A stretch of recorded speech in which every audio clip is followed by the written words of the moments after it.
우리가 3주 전에 말씀을 나눴지만 안디옥 교회에서 바울과 바나바를 선교사로 파송하면서 선교 여행이 시작이 되거든요. 지도 한번 볼까요?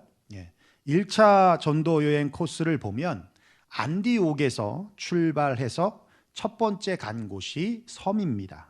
구브로, 지금은 키프로스라고 하는데요. 그 섬은 바나바의 고향이에요. 그곳을 첫 번째 방문지로 해서 바보라는 지역, 그 섬 끝부분에 있는 폼페이오라고 하는데 바보라는 지역에서 배를 타고 버가라는 육지로 버가라는 항구 도시에 도착을 합니다. 그런데 거기서 갑자기 마가 요한이 예루살렘으로 돌아가 버리는 사건이 일어나는데 우리가 읽은 본문이 바로 그 내용을 말씀하고 있거든요. 13절 다시 한번 볼까요? 바울과 및 동행하는 사람들이 바보에서 배 타고 밤빌리아에 있는 버가에 이르니 요한은 그들에게서 떠나 예루살렘으로 돌아가고 그랬어요. 여기서 떠나라는 단어는 그냥 가다라는 뜻이 아니라 아무런 대책 없이 아무런 대안 없이 마치 나 안 해, 나 못해 하고 떠나버렸다라는 것을 의미하는 것입니다. 그렇다면 그들에게 무슨 일이 일어났고 마가는 왜 갑자기 선교 여행에서 이탈했던 것일까? 우선 이 문제를 풀기 위해서 마가 요한은 누구인가를 알아야 하는데요. 골로새서 4장 10절에 보면 이렇게 말씀해요. 나와 함께 갇힌 아리스다고와 바나바의 생질 마가와 그래요. 바나바의 생질이라는 건 조카를 의미합니다. 그리고 우리가 잘 아는 오순절 성령 강림이 어디서 일어났어요? 누구의 다락방? 마가의 다락방. 그렇죠? 그 다락방의 주인이 바로 마가입니다. 그리고 우리가 잘 아는 사복음서, 마가복음의 저자이기도 합니다. 그러니까 예루살렘 교회가 세워지는데 적잖은 공로가 있던 사람이면서 후에는 복음서를 쓸 만큼 기독교적으로도 영향력이 있던 사람이라는 것을 알 수 있어요. 그런 사람이 합류했다는 것은 예루살렘 교회와 그리고 안디옥 교회가 합력해서 선교를 하고 있다라고 하는 아주 중요한 의미가 담겨져 있다는 겁니다. 그렇다면 마가는 선교 여행에서 어떤 역할을 맡고 있었을까? 사도행전 13장 5절의 말씀에 보면 있는데요. 여러분들이 한번 읽어볼까요? 시작. 살라미에 이르러 하나님의 말씀을 유대인의 여러 회당에서 전할세 요한을 수행원으로 두었더라. 그렇습니다. 여기 수행원이라는 뜻은 배 밑에서 노를 젓는 사람들을 의미합니다. 그러니까 짐꾼의 역할, 비서의 역할, 힘쓰는 역할이에요. 당시에는 특별한 교통수단이 없었잖아요. 그러니까 짐꾼이 굉장히 중요했습니다. 바울과 바나바보다 훨씬 젊었으니까 그런 부분에서 역할을 맡았던 것이고, 조금 전에 제가 말씀드렸지만 바나바의 조카였기 때문에 소위 부리기가 좀 더 쉬웠을 거라는 것이죠. 그래서 전도 여행에 합류할 수 있었다라는 것입니다. 그렇게 중요한 역할을 하고 있던 마가가 왜 아무런 대안과 대책 없이 마치 나 안 해, 나 못해 하고 떠나버린 것일까? 그 답을 찾기 위해서 우리는 14절의 상황을 좀 알아야 되는데요. 우리가 본문으로 봤던 14절에 이렇게 말씀하고 있어요. 그들은 버가에서 더 나아가 비시디아 안디옥에 이르러, 버가에서 더 나아가 비시디아 안디옥에 이르렀다. 여기서 더 나아가다라는 말은 한글 개역에 보면 지났다라는 거예요. 그러니까 패스했다, 통과했다는 의미입니다. 버가라는 도시는 굉장히 발전된 항구 도시이고 많은 사람들이 살고 있는, 어떻게 보면 복음을 전할 대상이 많은 지역인데 그냥 통과했다는 거예요. 그리고 간 곳이 어디입니까? 비시디아 안디옥이라는 것입니다. 여기는 버가에서부터 100마일 북쪽으로 떨어진 것이고 해발 고도가 1200m 되어지는 아주 높은 곳이기도 합니다. 또 그 지역을 가려면 타우로스 산맥을 넘어가야 되는데 미국의 로키 산맥보다는 높진 않지만 아주 험준한 지형이었어요. 그러니까 전도의 황금어장이라고 할 수 있는 버가는 그냥 지나치고 왜 험준한 그리고 그리 크지 않던 도시인 비시디아 안디옥으로 갔는가라는 겁니다. 물론 돌아오는 길에 버가로 해서 복음을 전하고 돌아오기는 했지만 여러분 선교 여행이라는 것이 정해놓고 한 것이 아니기 때문에 돌아올 때 거기에서 복음을 전하겠다라고 예상을 한 것이 아니라는 것이죠. 그냥 통과했던 것입니다. 이 질문에 답을 찾기 위해 우린 한 구절을 더 봐야 되는데요. 갈라디아서 4장 12절 13절이에요. 제가 읽어드릴게요. 내가 처음에 육체의 약함으로 말미암아 너희에게 복음을 전한 것을 너희가 아는 바라. 너희를 시험하는 것이 내 육체에 있으되 이것을 너희가 업신 여기지도 아니하며 버리지도 아니하고 오직 나를 하나님의 천사와 같이 또는 그리스도 예수와 같이 영접하였도다. 바울이 갈라디아 교회에 보낸 서신입니다. 갈라디아 교회는 1차 전도 여행 때 세워진 교회예요. 그러니까 지금 우리가 보고 있는 비시디아 안디옥이 바울이 1차 여행 때 세운 갈라디아 지방의 교회였다는 것이죠. 바울이 그때 어떠했다는 것을 말씀하고 있어요. 육신의 연약함에 있었다. 어느 정도로? 업신여길 만큼. 어디서? 지금 갈라디아 지방에 있을 때. 학자들에 의하면 버가에 도착해서 바울은 심한 병을 앓게 되었다는 겁니다. 해안 지역이라 습도가 있고 말라리아가 기승을 부리고 기후 때문에 겪는 어려움이 있었다라는 거예요. 우리도 사실 이민자라서 다 겪는 일이죠. 미국에 오면 뭐가 생겨요? 없던 알러지가 생겨요. 달라진 기후 환경 때문에 그렇습니다. 지금도 선교사님들이 선교를 떠나기 전에 많은 훈련을 받죠. 언어 훈련도 받고 또 신학적인 훈련도 받고 전도 훈련도 받고 많은 훈련도 받는데 현지에 가서 가장 부딪히는 것이 음식도 아니고 문화도 아니라 그곳의 기후와 환경이라는 거예요. 바울도 마찬가지였던 것 같습니다. 바울도 버가에 도착하자마자 심각한 육체적인 이상이 생긴 거예요. 그래서 빨리 이 지역을 벗어나야 했던 것이고 그곳이 해발 고도가 높아서 습기도 없고 맑은 공기가 있었던 비시디아 안디옥이었다라는 것입니다. 여기서부터 이제 문제가 생긴 거예요. 그곳은 험난한 코스였습니다. 그런데 병자를 데리고 가야 되는 거예요. 상황이 암울합니다. 그 상황에 누가 좌절을 한 거예요? 마가 요한이 좌절을 한 거예요. 젊은 친구 입장에서는 자신이 감당해야 될 짐이 더 많아졌다는 것 때문에 너무 큰 부담을 느꼈던 것입니다. 그래서 예루살렘으로 도망치다시피 해서 가게 됐다라는 겁니다.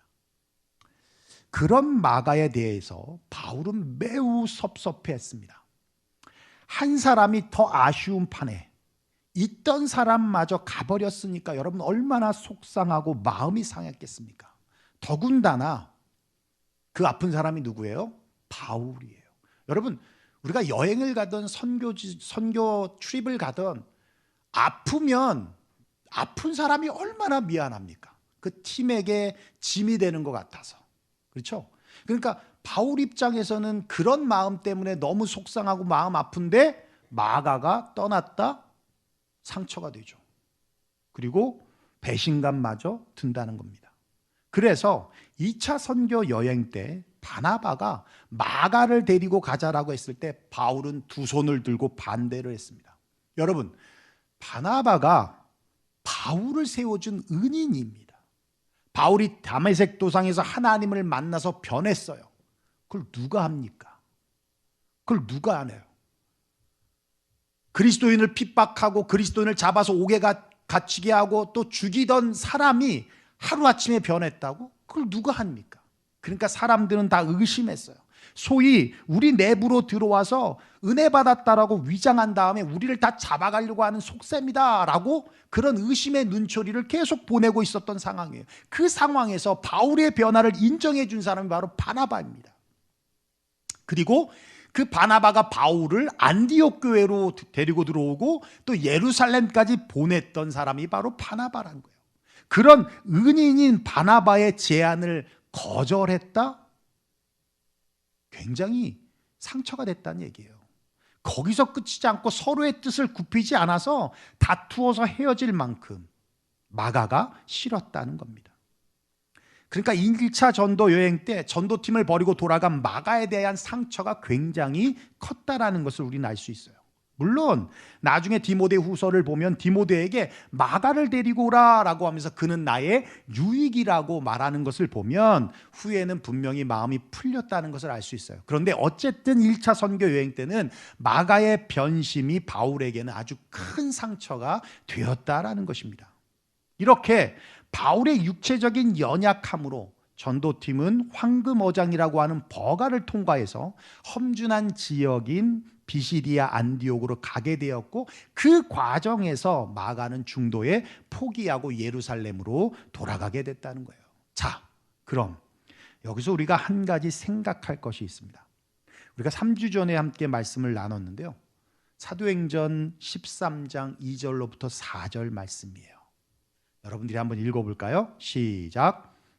곧 섬겨 금식할 때 성령이 이르시되 내가 불러 시키는 일을 위하여 바나바와 사울을 따로 세우라 하시니 이에 금식하며 기도하고 두 사람에게 안수하여 보내니라. 잠깐만요. 여러분 주를 섬겨 금식할 때에 누가 말씀하고 계세요? 성령님이 말씀하고 계세요. 성령님이. 그러니까 바울과 바나바의 전도 여행의 모든 계획은 성령님이 하셨다는 걸 알 수 있어요. 자, 그 다음 절 읽어볼까요? 시작. 두 사람이 성령의 보내심을 받아 실루기아에 내려가 거기서 배 타고 구브로에 가서 그죠? 예, 누가 보내셨어요? 성령님이 보내셨어요. 그러면 선교는 누가 하고 계시는 거예요?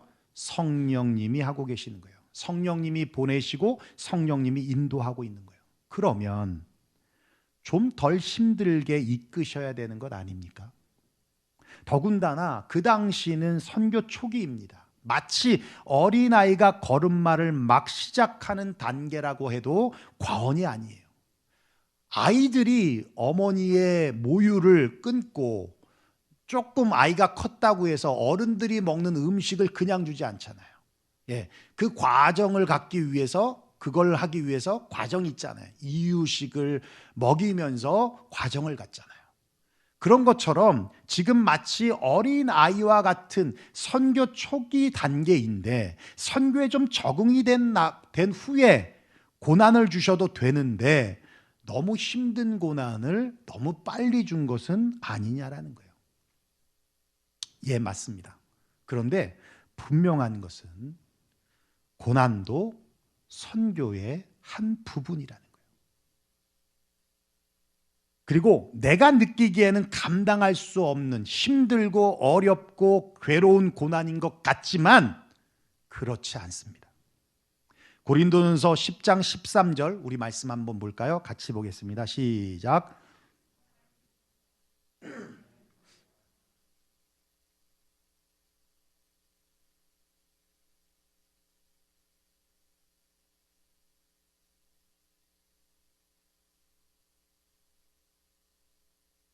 그렇습니다. 내가 느끼는 것이지 하나님은 우리가 감당할 만큼의 시험을 주신다는 거예요. 초등학생한테 고등학교 수학 문제를 풀라고 주시지 않는다는 겁니다. 뿐만 아니라 피할 길을 주셔서 능히 감당케 하시는 하나님이십니다. 여러분 믿습니까? 예, 여러분 고난도 선교의 한 부분입니다. 비전 출입을 가고 미션 출입을 가든 일주일이든 혹은 2주일을 지내면서 그냥 행복하게 그냥 편안하게 그렇지 않아요. 갈등이 있습니다. 내적인 갈등, 멤버들끼리의 갈등도 있고요. 외적인 어려움들도 있습니다. 그것도 선교라는 거예요.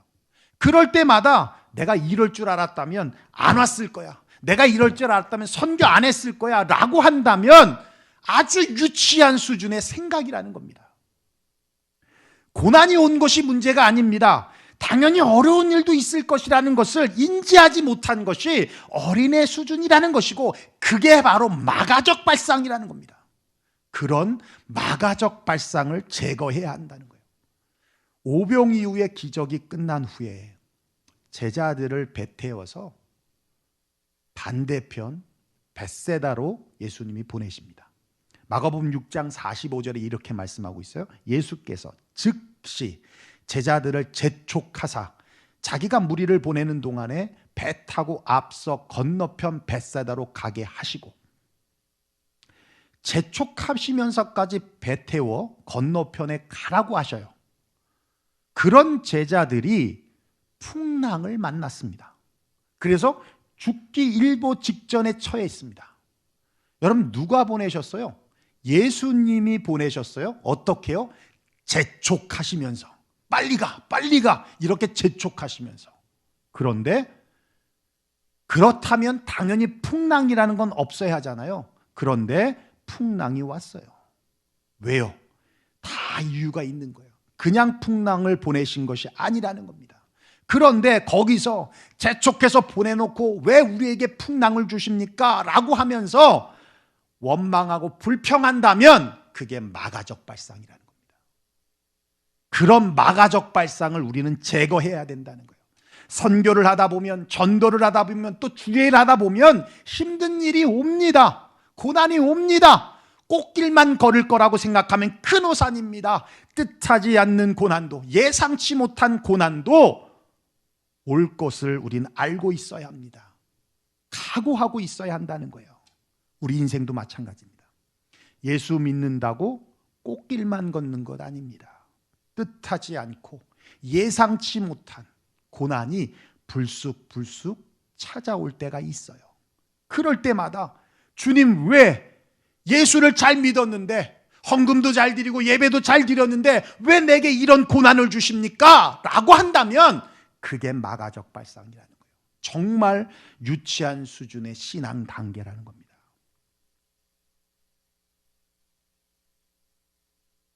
그리스도인으로서 받는 고난이 있습니다. 그것을 베드로는 그리스도인으로서 받는 고난이라고 베드로전서 4장 16절에 말씀하고 있어요. 우리 한번 읽어볼까요? 시작. 만일 그리스도인으로 고난을 받으면 부끄러워하지 말고 도리어 그 이름으로 하나님께 영광을 돌리라. 그리스도인으로 받는 고난, 그 고난을 받으면 부끄러워하지 말라는 거예요. 베드로전서 4장 12절 13절, 그 앞에 있는 절에는 더 구체적으로 말씀하고 있어요. 우리 한번 볼까요? 시작. 사랑하는 자들아, 너희를 연단하려고 오는 불시험을 이상한 일 당하는 것 같이 이상히 여기지 말고 오히려 너희가 그리스도의 고난에 참여하는 것으로 즐거워하라.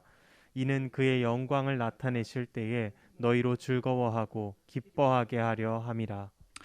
마가적 발상인, 왜 나에게 이런 시험을 주십니까? 나 못합니다, 나 안 합니다 하면서 도망치는 것이 아니라 그리스도인으로 받는 고난을 부끄러워하지 말아라.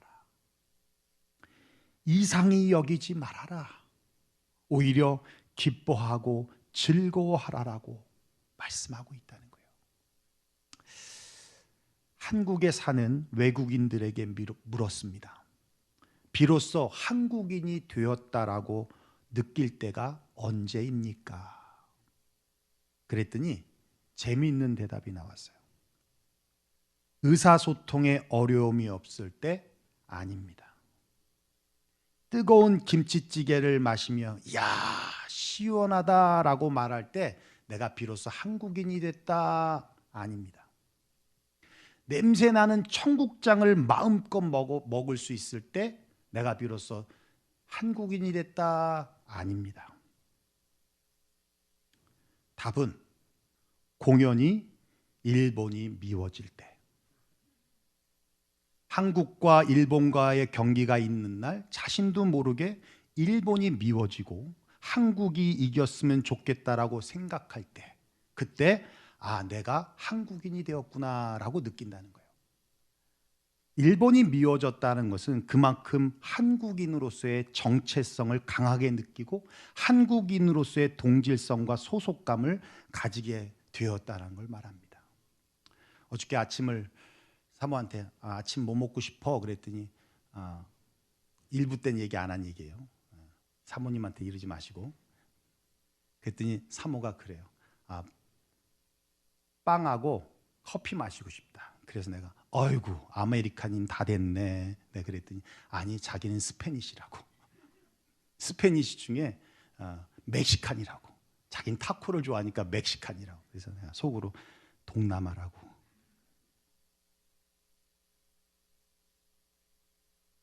여러분, 일본이 미워질 때 한국인이라고 하는 정체성이 들어갔다라고 느껴지듯이 그리스도인으로 받는 고난을 기뻐할 때, 그때 비로소 우리가 세상에 속한 자가 아니라 그리스도에 속한 자라는 정체성을 가지게 된다라는 것입니다. 그렇습니다. 여러분, 중요한 것은 아무나 고난을 주지 않습니다. 크게 쓸 사람에게 큰 고난을 주십니다. 왜요? 큰 글은 만드시려고. 바울도 마찬가지입니다. 선교 초기예요. 그런데도 환경적으로 육체적으로 이런 상황을 주신 것은 크게 쓰시려고 훈련시키는 것입니다. 다윗도 10년의 세월입니다. 여러분 10년이 짧습니까? 요셉은 무려 13년 동안 노예와 죄수가 되어 살아야만 했습니다. 이런 고난이 없었다면 지금 우리가 아는 바울은 없었을 것입니다. 여러분, 주의 일 하다가 어려운 일이 있으면 마가처럼 도망가야 합니까? 인생을 살다가 불쑥불쑥 예기치 못하고 생각지 못한 고난이 올 때마다 여러분 하나님을 원망하시며 사시겠습니까? 아니면 부끄러워하지 않고 이상히 여기지 않고 오히려 나를 크게 쓰시려고 연단하시는구나 라고 생각하면서 즐겁게 감당하시겠습니까? 죄로 말미암은 고난이 아니라면 그것은 여러분들을 큰 사람 만들기 위한 연단이라는 사실을 기억하면서 마가적 발상을 제거하시고 주님만 바라보고 더 주님만 붙잡고 나아가는 저와 여러분 되시기를 주의 이름으로 축원합니다. 기도하겠습니다. 오늘 말씀 들은 대로 우리 함께 기도했으면 좋겠습니다.